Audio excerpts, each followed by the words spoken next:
Bom dia, boa tarde, boa noite, boa madrugada. Dando continuidade para o preparatório da Paralimpíada, né? Para o BFEP. Vamos resolver a questão B11 da primeira fase do BFEP 2024. A questão fala assim: ao nível do mar, a pressão atmosférica é de aproximadamente 102.000 pascal. 102.000 pascal. E a densidade do ar é 1,2 de quilograma por metro cúbico. Então, a cada metro cúbico de ar, 1,2 kg. Na nossa realidade, à medida que a altitude cresce, então à medida que você vai mais alto, né, saindo do nível do mar, subindo, a densidade do ar diminui, o que produz uma variação de pressão não linear até o final da atmosfera. Então, na nossa realidade, a pressão não é uma função linear da altitude. Na verdade, ela é uma função do tipo exponencial. Até o final da atmosfera, a mais de 6.000 km de altitude. 600 km de altitude. Então a atmosfera acaba lá por volta de 600 km de altitude. Em uma realidade alternativa, agora é a realidade alternativa, né? Que é a temática dessa prova. A densidade do ar permanece constante e igual à do nível do mar, até o fim da atmosfera. Considerando que a altura do Monte Everest é 8 km e 8 décimos, e que a aceleração da gravidade é 10 metros por ano quadrado, determine qual das alternativas abaixo é correta para essa realidade alternativa. O item A. O limite da atmosfera fica no meio da altura do Monte Everest. A atmosfera ultrapassa o pico do Monte Everest. O pico do Monte Everest é exatamente o limite da atmosfera. O limite da atmosfera fica a menos de 1 km abaixo do pico do Everest. Então, basicamente, o que essa questão está perguntando é o seguinte: na nossa realidade, a atmosfera tem 600 km de altitude. Qual seria a altitude, né, a espessura total da atmosfera nessa nova realidade? Tá bom? Basicamente é isso. Bom, para responder essa questão, a gente vai precisar lembrar do conceito de pressão e como que a pressão varia em fluidos, tá bom? Então vamos relembrar sobre esses conceitos aí, tá bom? Então o primeiro, conceito de pressão. O que é uma pressão? A pressão é uma concentração de força que atuam perpendicularmente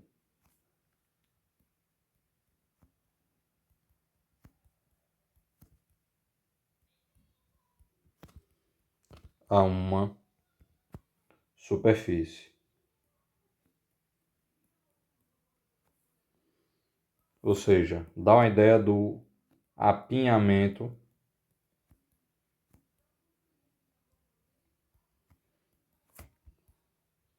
das forças. Então, qual é a ideia por trás? A ideia é o seguinte: imagine que você tem uma superfície. Essa superfície tem uma área A, tá bom? E aí você tem uma distribuição de forças.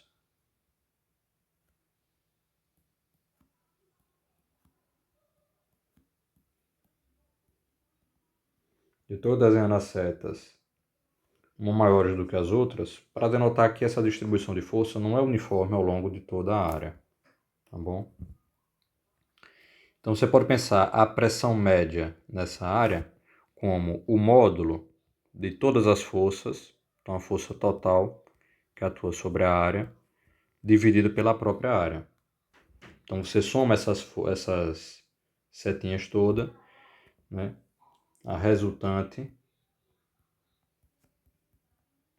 dessas forças todas é essa força total aqui, tá bom?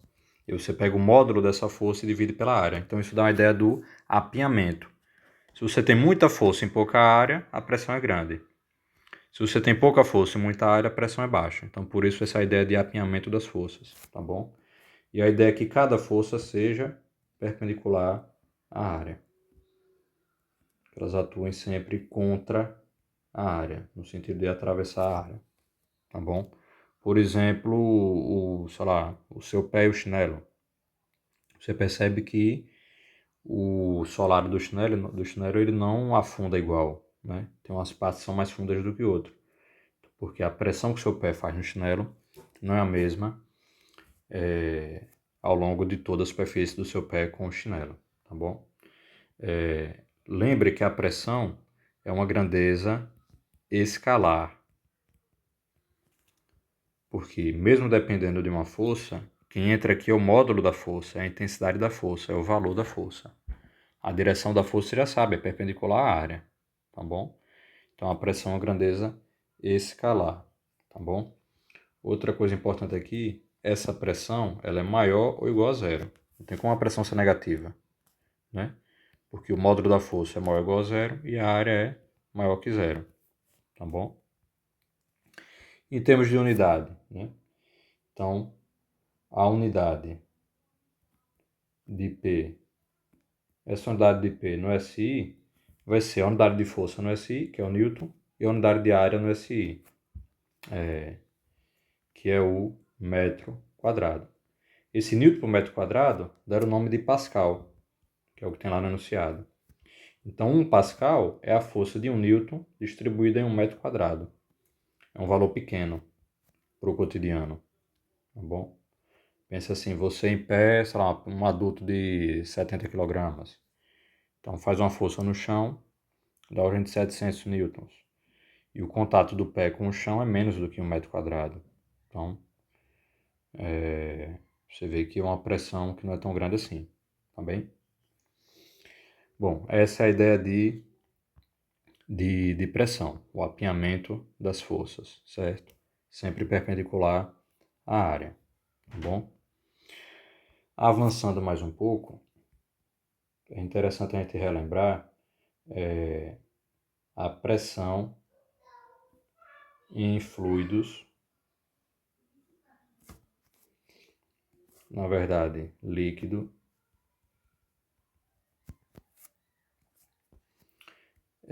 em repouso, num campo gravitacional uniforme, né? Isso daqui a gente vê lá em hidrostática.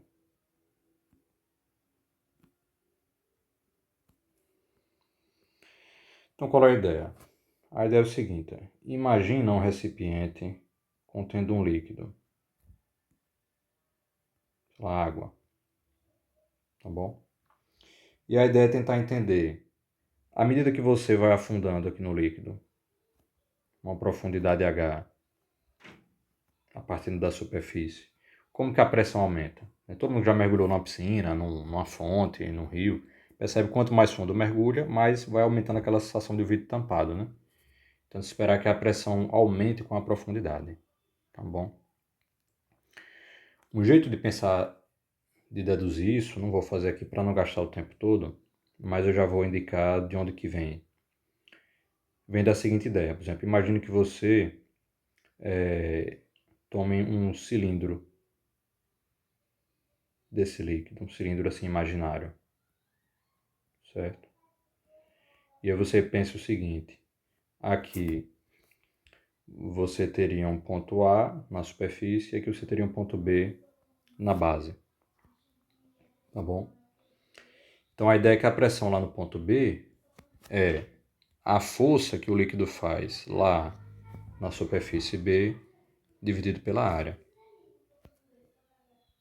tá bom? Pela área de contato aqui desse cilindro. Então esse cilindro está apoiado na camada de baixo, né?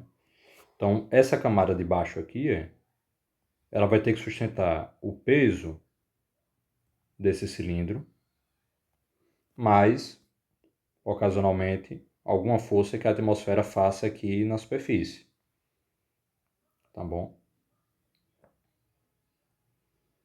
A força que a atmosfera faz na superfície.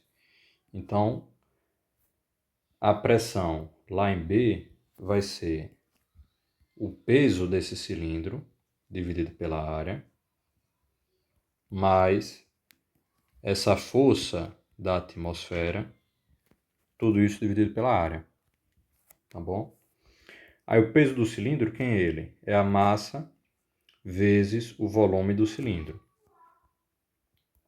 A massa é a densidade do líquido vezes... Perdão, eu estou apressado aqui e me atrapalhei. O peso é a massa vezes a gravidade. E a massa é a densidade vezes o volume do cilindro. E esse volume do cilindro é essa área da base, vou botar assim um AB para lembrar de área da base. É a área da base vezes a altura, a fundura do ponto B. Seria esse HB aqui. Tá bom? Então, o peso do cilindro é a densidade vezes a área da base vezes o HB vezes o G. Esse é o peso do cilindro. Tá bom? E por outro lado, aquela força da atmosfera é a pressão nesse ponto A, que é a pressão da atmosfera, já que ele está na superfície, mas se esse ponto A tivesse em alguma profundidade, seria a pressão nessa profundidade, vezes a área da base. Tá bom? Então, colocando, chamar isso aqui de equação 1, isso aqui de equação 2, isso aqui de equação 3, substituindo, se eu coloco aqui, se eu substituo a equação 2 e a equação 3 em equação 1, então obtém o seguinte, que a pressão lá no ponto B é igual à pressão no ponto A mais a densidade do líquido, o G, vezes o HB, certo? Lembrando que esse A, na verdade, está na superfície. Então, vou botar aqui a pressão na superfície. Então, isso daqui é conhecido como lei de Stevin. Você pode procurar por isso daí para entender melhor, certo? Esse dL é a densidade do líquido. O que eu estou pensando aqui, constante. Qual é a ideia?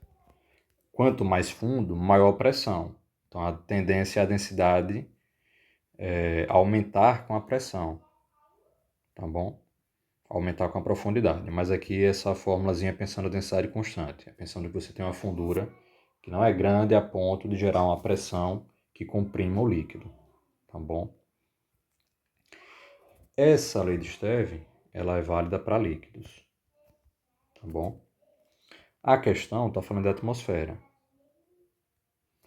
Então a pergunta que se coloca é, dá para usar isso para gases? Tá bom? Então a gente tem que pensar assim, a pressão em gases. Então, imagine que você tenha um balão assim, gigante, com algum gás lá dentro.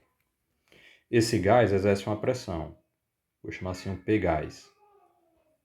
Do que depende essa pressão do gás? Tá bom? Bom, o principal termo da pressão do gás, pensando ele como um gás ideal, é a temperatura, que é a lei dos gases ideais. Seria um N, R, T sobre V. Esse T é a temperatura, o V é o volume, o N é o número de mols e esse R é a constante dos gases ideais. Esse N sobre V, o N é o número de mols. Quanto mais número de mol, mais massa. Então, esse N sobre V está associado à densidade, que quanto maior o N, Quanto mais mols, mais moléculas, mais massa. Então, quanto mais massa no mesmo volume, maior densidade. Esse é o principal termo para a pressão no gás, tá bom? Porém, se você tiver, por exemplo, aqui uma fundura grande,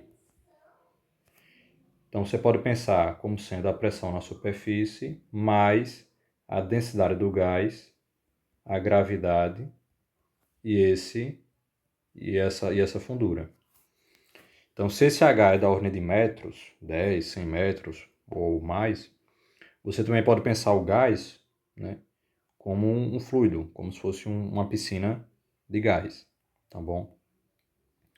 Então, também tem esse termo aqui, imitando o líquido. Agora, ele só é importante se você tiver uma profundidade, uma coluna de gás de 10, 20 metros para cima, tá bom? Então, no cotidiano, a gente pensa só na parte térmica. E a parte térmica, em geral, é mais importante, né?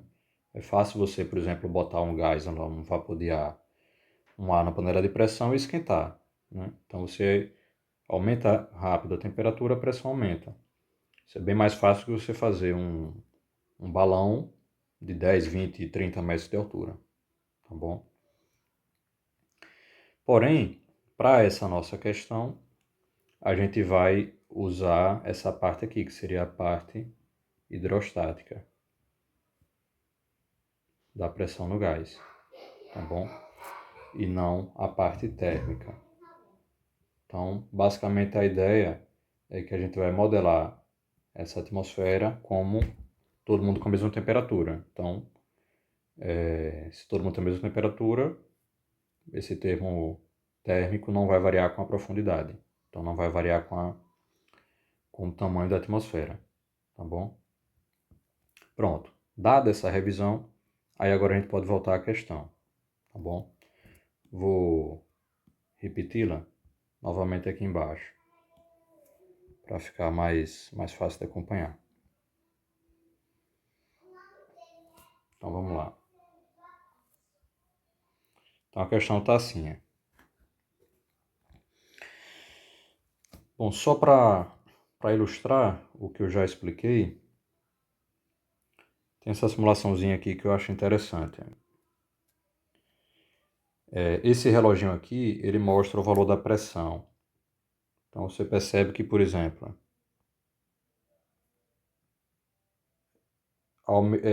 descendo aqui no ar, a pressão está aumentando. Aqui é 101 kPa, então é 101.300 e pouco Pascal. Então você vê que descendo aqui, a pressão aumenta. Seria essa parte aqui preta, esse P-sup mais DGH, certo? Mesmo para gases, isso existe. Agora veja o que acontece quando entra aqui no líquido, que no caso é a água. O aumento da pressão é muito mais rápido, tá bom? Então é isso. Para gases, efeito de temperatura é mais relevante, mas esse DGH também existe. E se o H é grande, da ordem de quilômetros, como é no enunciado, esse DGH certamente vai ser importante, tá bom? Então por isso que a gente vai trabalhar com ele. Então vamos voltar lá. Então, o nível do mar, a pressão atmosférica é de aproximadamente 102 mil Pascal. A densidade do ar é 1,2 kg por metro cúbico. Então vamos lá. A pressão atmosférica ao nível do mar vale esses 102 mil Pascal. A densidade do ar é 1,2 kg por metro cúbico. Na nossa realidade, à medida que a altitude cresce, a densidade do ar diminui, o que produz uma variação de pressão não linear até o final da atmosfera, a mais de 600 km de altitude. Então, na verdade, isso é um comportamento exponencial. Se você pensa assim, a pressão atmosférica em função da altitude, então a altitude zero é o nível do mar, tem um valor de pressão, e essa pressão vai diminuindo exponencialmente, até que eventualmente chega a zero quando não tem mais ar, né? Que aí você já vai ter o espaço. Então é um decamento exponencial, é do tipo assim, a pressão em uma dada altitude, chama essa altitude de A, tá bom? Vai ser a pressão aqui na superfície, vezes um exponencial de menos um H sobre uma constante. Perdão. Menos a altitude sobre uma constante. Basicamente isso, tá bom? Mas a gente não vai precisar saber disso para fazer essa questão, não. Em uma realidade alternativa, então os dados da questão é agora, certo? Nessa realidade alternativa, que era o tema dessa prova, tá bom? Então, nessa realidade alternativa, a densidade do ar permanece constante e igual à do nível do mar, por toda a atmosfera. Então, imagine o seguinte, vamos deixar isso mais claro. Então, pense que aqui é o nível do mar. E aí você tem lá o Everest, né? Então, você pode pensar a atmosfera toda como um mar, como um oceano de gás. Então, isso aqui tudo seria a atmosfera. E esse aqui seria o Everest. De início, eu não sei se a atmosfera é mais alta do que o Everest ou se é mais baixa, né? A atmosfera poderia ser só até aqui. Então, não sei. É justamente isso que a questão quer saber, tá bom? Então, você pode pensar aqui como a situação aqui em cima, como um recipiente com um líquido. Só que em vez de ser um líquido, é toda a atmosfera, tá bom? Então, nesse caso, o que seria a densidade do líquido vai ser a densidade do ar, que vai ser a mesma por toda a atmosfera, que era a hipótese lá da lei de Stevin, né? Que essa densidade do líquido é constante, tá bom? Então, nessa realidade alternativa, a densidade do ar permanece constante, o G é os 10, então tem o G da gravidade, que é aqueles 10 metros por segundo ao quadrado, e aqui, no nível do mar, a gente vai ter a pressão de 102.000 Pascal. Então, qual é a ideia? Você pode pensar um ponto aqui no nível do mar como estando a uma profundidade Hzão, nesse oceano atmosférico. Então, aqui seria um ponto B lá embaixo, né? Aqui no nível do mar. E aqui em cima seria um ponto A, onde a pressão vai valer zero, né? Esse A seria a nossa superfície. Então veja, tá igualzinho à lei de Stevin aqui. A pressão na superfície vai valer zero e eu quero a pressão em um ponto B que está lá na fundura, tá bom? Então, esse H é o que a gente quer saber, que é qual é o tamanho da atmosfera, qual é a espessura da atmosfera, certo? Então, esse H vai ser a profundidade do ponto B, que eu estou chamando de Hzinho B. Então, vou pensar o zero da profundidade lá em cima e essa profundidade aumentando aqui para baixo. Esse Hzinho é a profundidade. Então, aplicando a lei de Stevin, então aqui é pensando que toda a atmosfera está na mesma temperatura.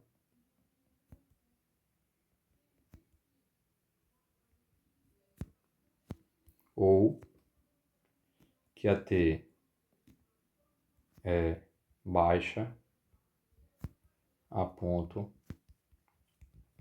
de aquele termo P igual a nRT sobre V ser bem menor que o dGh. Então a ideia por trás no fundo é essa. É que o H é tão grande que esse nRT é desprezível. Tá bom? Então a gente vai aplicar a lei de Stevin. Então a pressão, aqui esse PB vai ser igual à pressão aqui na superfície mais o dGh. Então a pressão no ponto B vai ser a pressão na superfície mais a densidade do ar vezes o G vezes o HB. Quem que a gente quer achar? O HB. Esse P sup vale zero, que é lá no topo da atmosfera. A pressão vale zero. Tá bom?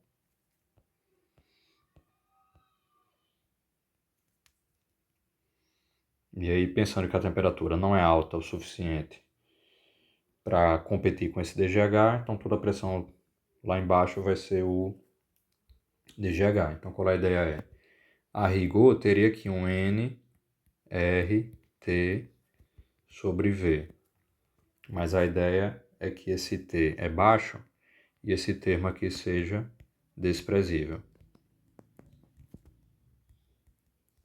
A ideia é essa.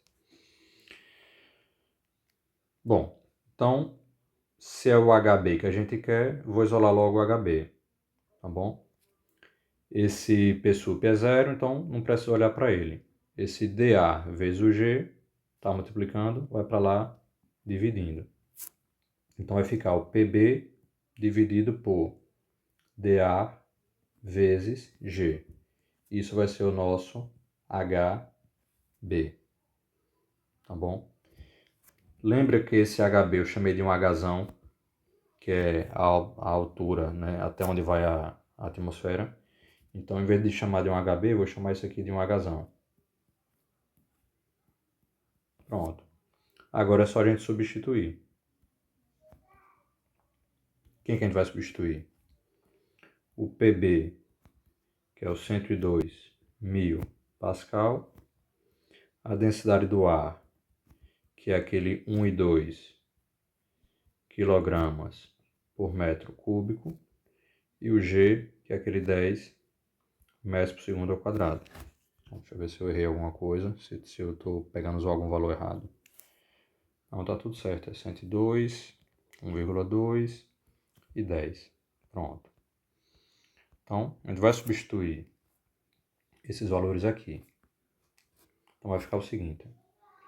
O H vai ficar o PB 102.000 e a unidade Pascal. Veja que está todo mundo aqui no SI, né? Pressão em Newton, densidade em quilograma por metro cúbico, a pressão em Pascal, densidade em quilograma por metro cúbico, gravidade metro segundo ao quadrado. Então, fazendo isso aqui, vai vir o resultado já no SI. Né? Então, o H vai vir em metro. Dividido por a densidade do ar, esse 1 e 2. Então, 1 e 2 quilograma por metro cúbico, vezes o G da gravidade, 10 metros por segundo ao quadrado. Tá bom? Então vamos lá. 1,2 vezes 10 vai dar 12. Então isso aqui vai ficar 102.000 dividido por 12. E de unidade repara. Quilograma metro por segundo ao quadrado é Newton. E o Pascal é Newton por metro quadrado. Então, Newton por metro quadrado dividido por Newton por metro cúbico, os Newton cancela, vai ficar metro cúbico dividido por metro quadrado, que vai vir metro. Tá bom? Pronto, agora é só fazer essa continha aí. Veja, dá para a gente simplificar assim. Esse 102.000, você pode pensar como 102 vezes 1000, que é aquele 10 a 3. Tá bom? Então o H vai ficar 102 vezes 10 a 3, dividido por 12. Pronto. Aí veja, 102